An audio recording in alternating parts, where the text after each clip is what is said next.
Kung mapapansin nyo, yan, pinagsama-sama ko siya in one table para ma-discuss ng isang bagsak. Okay? Okay, clear so far. Punta tayo sa operations of decimals. Actually, operations of decimals, very simple lang din to. But quick refresher na lang din for you. Ano lang tinatandaan pag nag-add, nagsusubtract ng decimal? Kailangan lang ano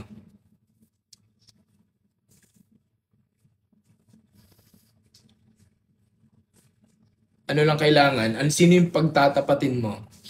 Okay, tapat yung point. Ayan, pa-drop daw ng link. Align the position ng decimal. Pantay yung point. Correct. So, yun lang naman tatandaan nyo dyan, di ba?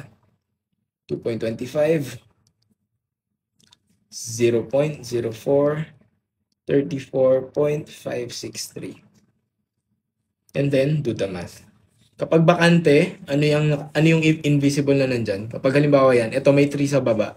Pero itong mga to, blanco. Anong meron dyan? Anong number yan? 0, correct. So, 0 plus 0 is 0 plus 3, 3. 5 plus 4, 9 plus 6, 15, carry 1, so 8. Then kopya, decimal point, then 6, 3. Okay? Very simple. Okay? I think hindi na natin kailangan daanan lahat to, but this is for you to just practice. That's for plus minus. Paano kapag pag nagmumultiply? Ano nang kailangan tandaan? Para ka lang ding nagmumultiply ng normal. Okay? Ipopost ba? Yes, ipopost natin mamaya. Or I mean, baka bukas, after 2 days, tulad ng ginawa ko dun sa part 1. Pero, dun sa ano natin, sa group, ilalagay ko, i-announce ko kapag na-upload ko na. Alisin ang decimal. Okay lang, alisin yung decimal, pero mas okay, siguro para lang hindi nyo malimutan nasa yung decimal, huwag nyo nang tanggalin. I-multiply nyo muna ng normal, so 2 times, sorry. Oops, wait. Oops, wait lang. Ayan. So, ano yung gagawin natin dito? 2 times 5, 10. 2 times 2 is 4 plus 1, 5. And then 3 times 5, 15. Carry 1. 3 times 2 is 6 plus 1, 7. And then, normal to, di ba? Na multiplication. And then, ilan yung numbers na nasa kanan ng decimal point? Dun sa una, may isa. Sa pangalawa, may isa din. So, dalawa. So, nandito sa dulo yon. So, 1, 2, ayun. So, magiging 8. Okay? So, 2.5 times 3.2 is 8. Klaro ba to? Kung paano nakuha yung sagot? Anong Facebook group? So, bali dalawa kasi yung makikita niya dyan. May Facebook page akong ginawa. Yung Facebook page, pwede nyo i-like lang muna. Ganun din, Tara Aral Pilipinas. Pero dun kayo tapos, meron ding group yan. Pwede kayo mag-join. Pareho lang naman ang name. Okay?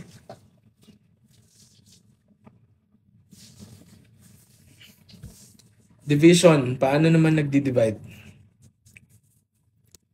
Refresher lang again ulit ito.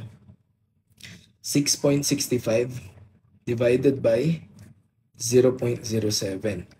So, kapag walang decimal yung nasa divisor, mas madali siya.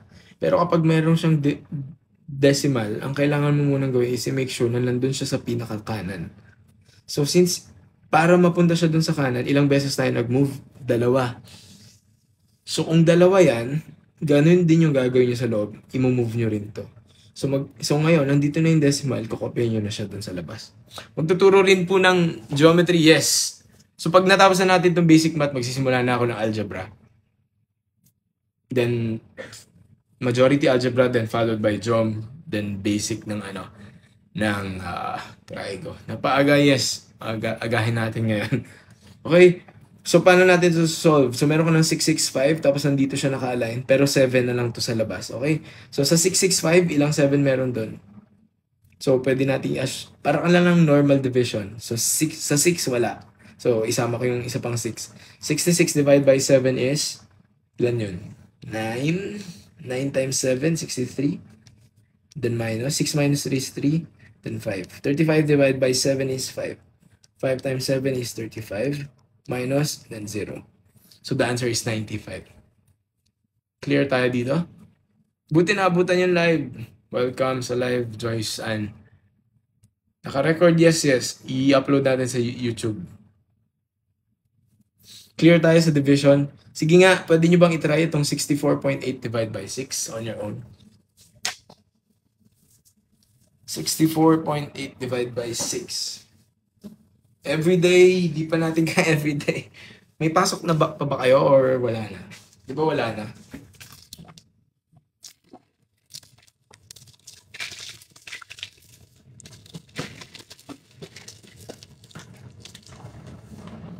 Okay, wala na. Ano pong YouTube channel? Ito yung YouTube channel natin. JP Penuliar. Yan. Dapat itong JP wag dyan ko lang. Yan. Every other day. Pwede rin.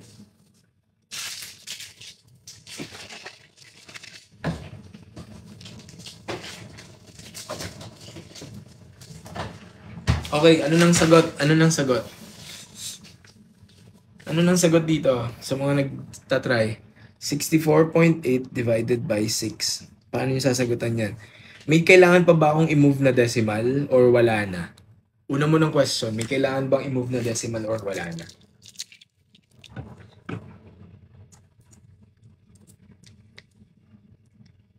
Wala na. Okay, correct. Okay, at least tama yung understanding nyo. Nagmo-move lang tayo kapag merong obvious na decimal point. Kasi kapag whole number yan, ibig sabihin nandito na yan sa rightmost. Okay? So technically may decimal point yan. Hindi lang sinusulat na kasi nga whole number na siya. So ngayon, hindi ko na i-move tong point dito. So kokopyahin ko na siya sa taas. So ngayon, pwede ko nang gawin yung normal ko na division. So 6 divided by 6 is 1. 1 times 6 is 6. Tapos, bring down 4. 4 divided by 6 is 0 yon. Then, 0 times 6 is 0. Over 40. Then, bring down 8. 48. 48 divided by 6 is 8. 8 times 6 is 48. Ayun. So, the answer is 10.8. Okay? Sige, may question ako.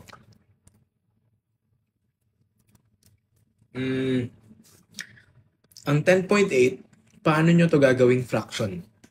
Yan, ganyan kayo ganito yung sinasabi ko. Pag sinasabi ko nagpa-practice kayo sa math, para masanay kayo, itry yung pagsamasamahin yung mga topics. Tapos itry nyo i-question yung sarili nyo.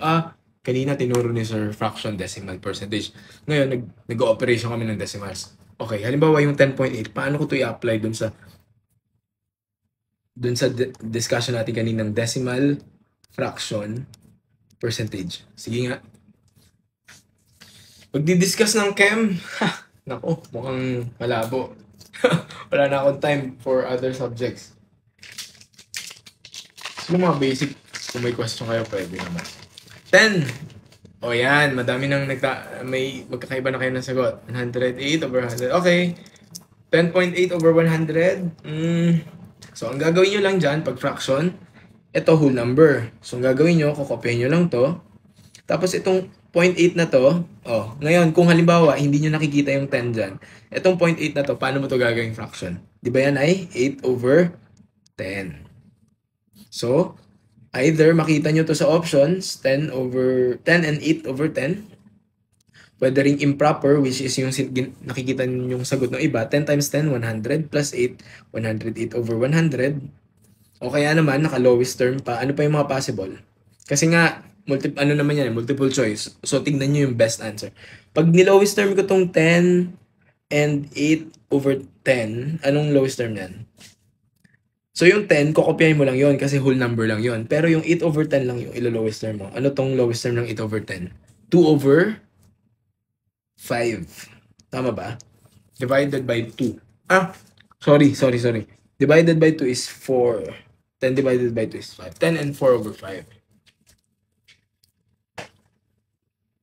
4 over 5.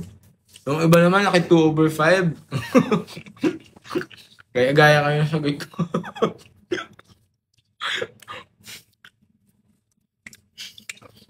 Pero nakuha ba to? Okay? O ngayon, question ko naman, paano naman siya pag-percentage?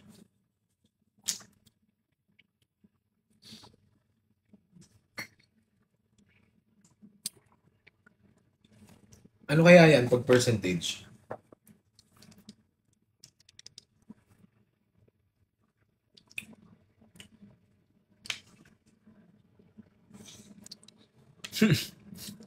Okay, correct, Leo. Move 2 decimal places to the left. Bakit to the left? Kapag percentage, ang titigan nyo na lang yung decimal, which is 10.8. Tapos move 2 decimal places to the left, to the right.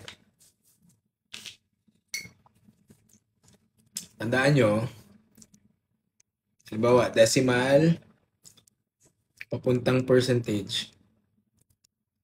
Gagawin nyo dyan, to the right. Pero kapag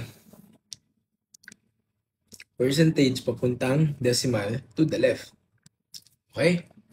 To the right. So ngayon, 1, okay, malilito gawin ko tong kulay green. 1, well. Wait lang. Okay, gawin natin 1, 2. So, magkakaroon ako ng isa pang 0. Tapos, dagdag lang. So, ang sagot is 1,080%. Okay? Sir, pwede ba yan? Mas malaki pa sa 100 yung percentage? Pwede. Sir, nasan ka po nung nag-upcut kami last year? Nako, baka busy ako nun. Pero nagawa na rin ako ng math video nun dati. Although, hindi nga lang ako nag-set ng ganito na makapagbigay ng review. So again, nagbe-basic math muna tayo para maganda yung fundamentals niyo bago tayo mag-jump sa algebra. So far, so clear ba? Sa lahat ng mga nakikinig? Pwede ba akong makarinig ng yes, sir, kung clear naman? Ang laki ng UPCAT applicants ngayon. Lumabas po ba yan sa UPCAT? Probably not the same exact question, but it's more of the concept, okay? Yes, sir. Ayan. Katuwa ito. Okay. Clear tayo, clear.